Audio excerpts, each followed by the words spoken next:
Welcome to the debate. What if your next level requires more than a bigger target?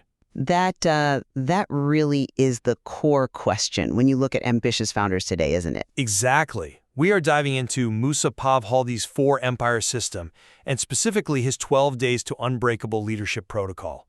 And this material, it forces us to look directly at the reality of high-level executives. We're talking about leaders who are scaling incredible businesses but are experiencing immense pressure or burnout or just this profound sense of disconnection. Right. These are the successful but completely empty leaders. The ones who want to scale their impact, without lowering their standards. Yeah. And it brings us to this really fascinating tension, because when you look at standard growth plans for leaders, they almost universally focus on external metrics, revenue, headcount, market share. But the 4 Empires framework suggests that a true growth plan has to simultaneously integrate all internal capacities, what it calls mindset, Heartset, Healthset, and Soulset. And the crux of our conversation today is about how that integration happens. When I look at this framework, I see a biological necessity. Traditional, isolated leadership development creates dangerous fragmentation. I argue that only an integrated, simultaneous restructuring of all 4 of these empires can actually physically rewire the executive brain for sustainable, anti-fragile high performance. And while I completely agree that those 4 capacities are essential for meaningful leadership, I look at the proposed timeline and the methodology with a lot of caution. Okay. Because attempting a massive neurological and behavioral overhaul, systematizing a leader's cognitive, emotional, physical, and spiritual life in a rapid 12-day protocol, it feels like an artificial systematization. It risks overwhelming an already stressed executive without truly resolving the deep-rooted causes of their burnout. Well, let's ground this in the reality of the material first, because the premise here stems from Kaldi's own experience, what he calls his $300,000 collapse. Right. By day 0 of his journey, he had built and failed at over 50 companies. So what did he do? He tried to buy his way out of the fragmentation. He spent $50,000 on therapy, $120,000 on coaching, $80,000 on retreats, but none of it held together. Because he was treating each symptom in isolation. Exactly. He was trying to fix his psychology in one room, his business strategy in another, and his physical health at a retreat. The core argument of the 4 Empires is that the human brain just does not work in silos.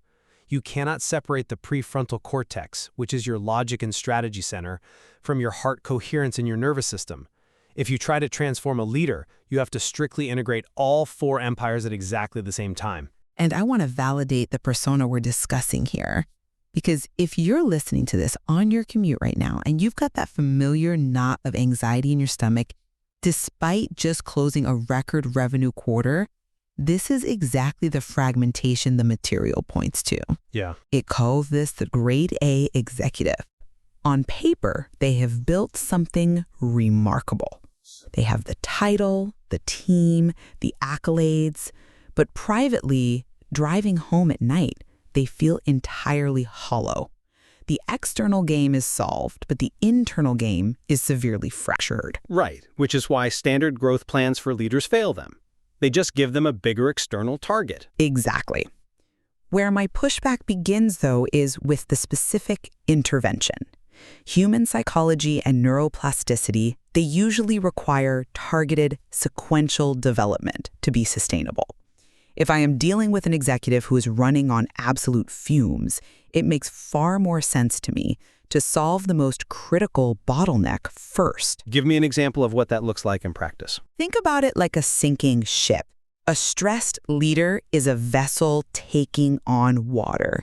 If the hull is breached, let's say they are severely physically burnt out, sleeping maybe 4 hours a night, relying on caffeine and cortisol just to function, their health set is completely destroyed. Right. You patch that specific leak first.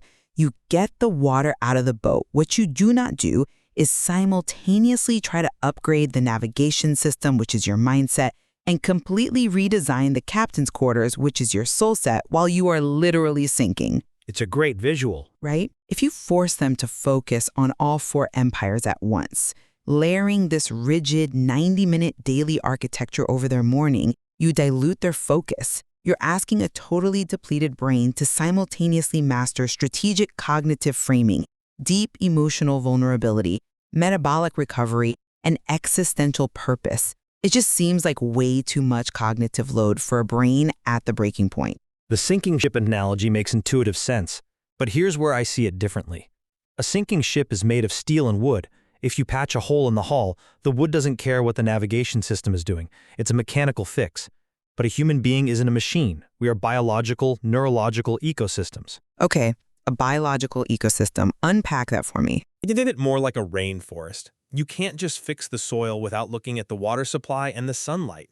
You can't just patch the leak of sleep deprivation without addressing the chronic anxiety that is keeping the executive awake in the first place. And that anxiety is a mindset and heartset issue. So you're saying the insomnia isn't just a physical problem to be solved with melatonin or a better mattress? Precisely. The material is very sharp on this biological reality. It states that your prefrontal cortex cannot function without your heart coherence, and your heart coherence cannot sustain without physical vitality, and none of it holds together without purpose anchoring the system. These systems are biochemically intertwined. But look at the sheer friction of doing it all at once. But look at what happens when you isolate these things. The material explicitly outlines the dangers of fragmented development. If you do mindset work strategy, focus, mental toughness without heartset work, what do you get? You develop a cold confidence, you might hit your KPIs, but you alienate your executive team. Ah, the classic brilliant jerk archetype. Exactly. Or let's say you focus on Heartset without Healthset. You go to therapy. You develop deep emotional empathy. You really connect with your team's struggles. But because your physical vitality is shot, you have absolutely zero energy to execute on your vision. You're an empathetic leader with a failing company. Yeah. Or Health without Soulset. You have physical vitality, you run marathons, but you're spiritually empty. The internal operating system has to be addressed as a unified whole. Because if these systems aren't synchronized, they actively fight against each other. I don't disagree with the destination. The end goal of integration, moving from what the text calls a fragmented state to an anti-fragile one, is absolutely correct. But it is the timeline that I scrutinize. The 12 days. Yeah, we are talking about a 12-day protocol here. You are taking a founder who has spent decades, 20, maybe 30 years, building deeply ingrained, dysregulated, defensive neural pathways, and the framework promises a fundamental rewiring of that architecture in less than 2 weeks. It sounds like a marketing gimmick when you frame it as just 12 days. But the data in the material backs up the timeline. We are looking at a system applied to over 50 founders that resulted in a 94% cognitive boost. Between day 0 and day 12, emotional regulation jumped from 32% to 87%. Let's stop right there and translate those numbers, because statistics can obscure reality. What does a jump from 32 to 87% emotional regulation actually look like in the boardroom? That's a crucial point. 32% emotional regulation looks like a vendor missing a critical deadline, and the founder feeling a spike of panic and sending a scorched earth email at 11 p.m. that ruins the relationship and terrifies their own staff. Right. Pure reactivity. Exactly. 87% emotional regulation looks like the same vendor missing the same deadline. The founder's still feeling that initial spike of frustration, but instead of reacting, they take a breath. They maintain heart-brain coherence, and they write an email that solves the logistical bottleneck without nuking the relationship. That shift happens because of the highly specific architecture of the protocol. Walk us through that architecture, because that's where my concerns about cognitive load really live. It's a non-negotiable 90-minute daily schedule. From 5 to 6 a.m., it's the mindset protocol. 20 minutes of physical movement, 20 minutes of reflection, 20 minutes of strategic learning to feed the prefrontal cortex. Then immediately from 6 to 6:15 a.m., you transition to Heartset. And for the listener who might hear Heartset and think it sounds a bit soft, what are we actually doing there? Illogical. It's about synchronizing your heart rhythm with your brain waves. When your heart rate variability is smooth, it sends a signal to your amygdala that you are safe, which keeps your prefrontal cortex, your logic center, online. By stringing these specific physiological and cognitive practices together every single day, the brain physically changes. I understand the mechanism, but I just don't buy that the timeline creates permanent behavioral change, especially when it comes to the relational aspects. Let's look specifically at days 4 through 6, which are dedicated to the Heartset empire. The stated goal here is to move from being an armored, defensive leader to an authentic one, building psychological safety. Which is essential for retention and team performance. Absolutely essential. But can deep relational authenticity legitimately be installed in 3 days via a 15-minute morning heart-brain coherence meditation? Psychological safety requires trust, and trust requires time. It requires repeated, consistent behavioral evidence over months. My worry is that this rapid 12-day pacing leads to surface-level compliance. You think they're just faking it? I think the executive learns to perform the mechanics of vulnerability rather than experiencing the deep identity shift required. And this is especially concerning for the grade C profile the material mentions. The undisciplined leader. Right. The visionary who is great at starting things but terrible at finishing them. They run hot and cold. You can absolutely force a grade C leader through a 12-day sprint. They love sprints. But behavioral elasticity is a real thing. The rubber band stretches for 12 days, but what happens on day 13? It snaps them right back to their old, dysregulated identity. That's a very valid concern. If the 12 days were the end of the road, I would completely agree with you. But the 12 days are not the finish line. They are the installation phase of a new operating system. The text explicitly outlines a 66-day deepening phase that immediately follows. The first 12 days are just about breaking the old destructive patterns and installing the architecture so that the 4 systems stop fighting each other. So the 12 Ds just get the systems talking to each other. Exactly. And the reason this rapid rewiring is even physically possible comes down to the Healthset component. The material notes that the physical vitality protocols increase your brain-derived neurotrophic factor, or BDNF, by 300%. Let's explain BDNF for the listener who isn't a neuroscientist, because it's vital to this argument. It is. BDNF is essentially miracle grow for your brain. It's a protein that allows neuroplasticity to happen. It promotes the survival of nerve cells and the growth of new synapses. So when we say the protocol increases BDNF, we're saying the physical health routines are literally fertilizing the executive's brain, making it hyper-receptive to learning new emotional habits. That biological primer makes the speed more plausible. Right. And regarding your point about Heartset taking time, the research cited in the material shows that leaders who combine command, which is the mindset piece, with vulnerability, the Heartset piece, create teams with 3.8 times higher psychological safety. Wow. Yeah. The 15-minute daily coherence practice isn't supposed to magically fix years of toxic team dynamics in 72 hours. What it does is fundamentally shift the leader's internal state. When that historically reactive founder steps into the office feeling grounded, taking a breath instead of sending that scorched earth email, the team notices instantly. That immediate external feedback loop reinforces the new identity. Okay, but let's look at the daily reality of this. Let's say you fix the biology. The leader is waking up, their brain is plastic because of the BDNF, they are communicating better with their team. We're asking a highly stressed founder to wake up at 4:45 a.m. to begin a highly structured, intense protocol at 5 a.m. The 20-20-20 mindset protocol. Yes, 20 minutes of getting the heart rate up, 20 minutes of journaling, 20 minutes of strategic learning, 15 minutes of meditation, plus all these purposeful decisions throughout the day, and an evening recovery ritual. For the grade A leader, the one who is highly successful but empty inside, their entire life is already a rigid checklist of obligations. Aren't we just handing them another high-performance checklist? You see it as another burden. I see it as applying the exact same corporate optimization mindset to the human soul.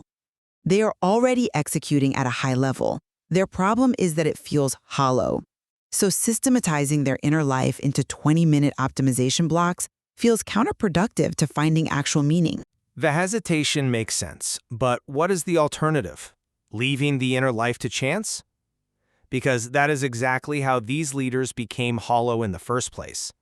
If you don't schedule the integration, the demands of the business, the investors, the fires that need putting out, they will always consume that time. Which brings us right to the meaning crisis. Yes, the Soulset empire, which the protocol tackles in days 10 through 12. And the material actually addresses your exact concern here. It acknowledges a really painful paradox. You can achieve cognitive mastery, you can have authentic leadership, you can have off-the-charts physical vitality and BDNF levels, you can have all of that, and still wake up feeling completely empty. Because you are highly optimized, but you still hate your life. Exactly. Why? Because you are missing the anchor of purpose. Most founders built their companies for achievement and accumulation, not meaning. To disrupt this, the system introduces a 20-minute mortality meditation. You sit quietly and imagine you have 6 months to live. What suddenly matters? What becomes totally irrelevant? It forces perspective. It forces a massive perspective shift. It shifts the business from being the ultimate purpose of your life to simply being a vehicle for your deeper purpose. And the text notes that people with a clear purpose have 3.8 times higher resilience to stress. I fully agree that meaning is the ultimate driver of resilience. But here is where I have a deep philosophical objection to the text. It's about the systematization of that meaning. You're talking about day 11. Yes, day 11. The protocol mandates specific service actions, what it calls the service protocol. It is designed to shift the mindset from get to give. The leader is strictly required to spend 60 minutes doing something like mentoring a younger founder with absolutely no expectation of a return, or volunteering their expertise with full presence and zero distractions. What's the objection to that? My objection is whether you can truly mandate organic fulfillment.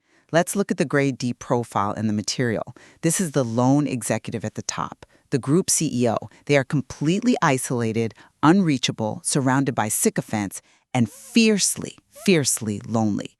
Can you really cure that deep existential loneliness by putting a 60-minute service protocol on their Google Calendar? Well, true purpose and human connection resist that kind of rigid systematization. It has to emerge organically. You can't just mandate it because it's day 11 on a spreadsheet. I hear the resistance to scheduling meeting, but let me push back on this idea of organic purpose. For a highly driven executive who has spent 20 years building defensive armor and accumulating wealth, what does organic actually mean? Usually, it means whatever they feel like doing in the moment. Right, which means maintaining the status quo. Left to their own organic impulses, the wealthiest people just keep accumulating, defending, and protecting what they have. The material points out a counterintuitive truth. The wealthiest people called decoached aren't the happiest. The ones who glow differently are the ones who serve. But to make that shift, you have to break the ingrained pattern of accumulation. So you force the behavior first. Yes, you have to force the nervous system to experience the biochemical and psychological reward of giving. That's exactly why it has to be scheduled. Yes, it starts as a sterile calendar invite. But imagine that isolated grade D executive. They actually sit down for 60 minutes, they turn off their phone, and they help a younger founder navigate a terrifying cash flow crisis. They do it with zero expectation of a return. The fulfillment they feel in that specific hour isn't artificial. It is incredibly real. The action precedes the feeling. Exactly. Behavioral activation. As the text notes, service transforms both the giver and the receiver. You can't just wait around for inspiration to strike an isolated CEO. You have to build the behavioral architecture that allows purpose to exist. I will grant that behavioral activation is a powerful psychological tool. If you act the way you want to feel, eventually the neurochemistry catches up. And I do appreciate that the framework recognizes the difference between just performing these tasks and truly integrating them. How so? Well, look at the evening reflection on day 2. It asks the leader, how has your decision-making quality changed? It actually demands that the executive observe their own internal state, rather than just ticking off the morning routine. But even with the miracle grow of BDNF and the power of behavioral activation, I still circle back to the immense friction of trying to master all 4 systems at once. We are asking a human being to fundamentally change how they think, how they connect emotionally, how they eat and sleep, and how they derive existential meaning, all in one continuous, overlapping wave. You still think it's a house of cards. And by the user is incredibly high. If they are trying to hold all 4 empires together and they miss their 5:00 a.m. alarm on day 4, does the whole fragile integration collapse? Do they just throw their hands up and say, well, I failed Healthset today, might as well yell at my team? That's a fascinating question, but it's actually exactly why this simultaneous integration is necessary. It's not a fragile house of cards, it's an interlocking mesh. Explain the difference. If you are only doing a sequential targeted intervention, say just focusing on waking up at 5:00 a.m. for Healthset, and you fail, you feel like a total failure. The intervention breaks. But if that 5:00 a.m. wake up is intricately tied to your mindset cognitive clarity, your Heartset authenticity, and your Soulset legacy, you have 4 different engines driving the behavior instead of one. They act as safety nets for each other. Exactly. The text describes day 0 as fragmented. All the pieces of the executive's life are fighting each other for resources. But by day 12, the reality is unified. The systems support each other. Better sleep directly improves the prefrontal cortex. A stronger prefrontal cortex allows for the emotional regulation we talked about. That emotional regulation deepens relationships and psychological safety. Deep relationships fuel a sense of purpose. It becomes a self-sustaining ecosystem. Right. The transformation from a reactive, depleted state to a commanding, sustained one isn't about trying harder to balance plates. It's about neural rewiring. When you frame it as a self-sustaining ecosystem rather than a checklist, the rapid timeline makes more conceptual sense. And I will certainly concede that standard growth plans for leaders are fundamentally broken if they only track those external milestones while neglecting the inner capacity required to sustain them. It's a recipe for disaster. We both agree on that profound underlying truth from the material. Continuing to scale a business, taking on more headcount, pushing for higher revenue targets while running on absolute fumes is a recipe for total collapse. Whether you tackle it sequentially to manage cognitive load, as I lean toward, or simultaneously to force systemic integration, the inner work is entirely non-negotiable. Exactly. The central insight here is that empires aren't built in isolation, and neither are the leaders who run them. Traditional coaching that just looks at business strategy or isolated therapy that just looks at emotional trauma leaves the leader fragmented. You simply cannot compartmentalize the human nervous system. When the 4 operating systems, mindset for clear thinking, Heartset for emotional honesty, Healthset for sustainable energy, and Soulset for purpose, work as one, the leader stops being fragile. It certainly forces a massive reevaluation of what we consider success in the business world. If a leader is accumulating massive wealth, but their physical health is failing and their relationships with their team and family are entirely superficial, they haven't actually succeeded. They've just optimized for a very narrow set of financial variables at the expense of their own humanity. They've won the game, but lost themselves. Precisely. And while I will still urge caution about adopting overly rapid, rigid protocols that attempt to force organic emotional growth into a tight timeline, the ultimate goal of the 4 empires, achieving that internal wholeness, is undeniably correct. Designing growth plans for leaders absolutely must account for the whole human. And that brings us back perfectly to the image we started with. We are so incredibly used to looking at the external metrics. We always ask, what is the bigger target? What is the next revenue milestone? But the diagnostic reality of human performance is so much deeper than the balance sheet. You can't just patch the visible cracks in the hull while the foundational ecosystem is giving way. Which means the real work isn't just about what you're building out there in the market. It is profoundly about who you are becoming while you build it. Precisely. Which empire needs to be included in your next growth plan? Not after you succeed, but now.